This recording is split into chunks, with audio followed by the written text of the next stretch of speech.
Ça, c'est un symbole très important. On ne peut pas vraiment le comprendre maintenant, on ne peut pas l'intégrer, on ne peut pas le digérer, mais c'est un symbole qui prendra corps, et pas seulement par ces formes de nez, ces formes de yeux, si tu veux, qui correspondront entre eux, et une forme circulaire qui fera avancer ces deux formes-là et qui permettront de montrer l'envol du lieu.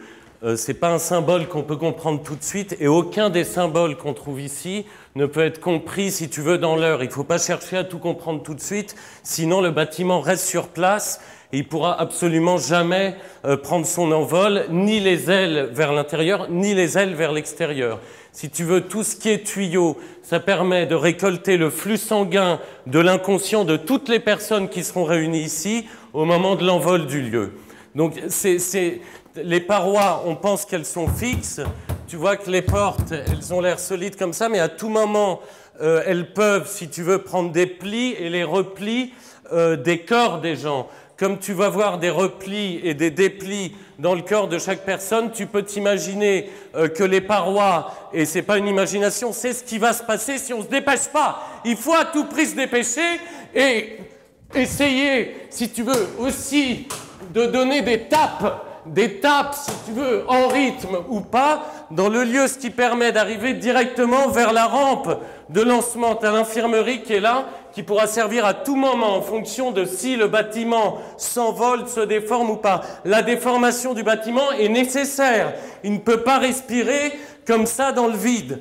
Donc si tu veux, il y a des portes qui vont rester de toute façon fermées, même si elles sont transparentes. On peut aller là directement vers la rampe de lancement qui permet au bâtiment de s'envoler à un moment où les étranges particules, si tu veux, qui se déplacent comme celle-là, seront obligées de re-rentrer dans le bâtiment pour venir redistribuer leur énergie à tout moment. Au moment où il faut se dépêcher, dans 10 minutes, si tu veux, tout va se redéformer à nouveau. Donc on ne peut pas non plus, viens, essaye de me suivre, prétendre tout digérer dans le bâtiment.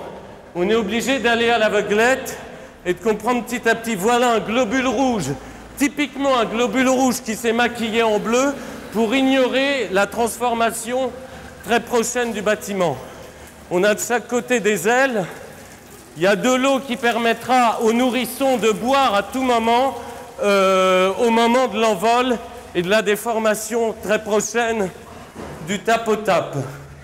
On se retrouve ici à un niveau que je ne connais pas, et 3 personnes qui sont là vont aussi permettre, si tu veux, elles font comme si de rien n'était, elles sont dans le déni le plus total de la transformation du lieu, mais elles sont nécessaires parce qu'elles apportent aussi un peu de trouble et un peu de doute dans la certitude de ce qui va se passer.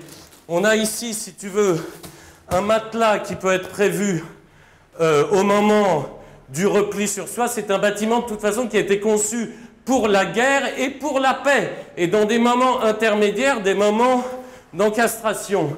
Ce tube permet au matelas de se refaire gonfler à des moments de grande dépression, de grande compression et de grande suppression de tous les postes qui sont cachés à droite à gauche dans le lieu. Voilà une petite baignoire qui permet aussi de nous aider.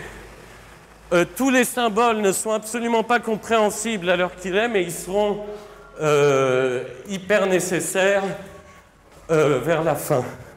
Il faut à tout prix que je puisse te montrer une de ces cages en métal qui permettent de stocker la nourriture au moment de l'envol. Je vais te dire en 2 mots, avant l'envol, comment ça peut se passer.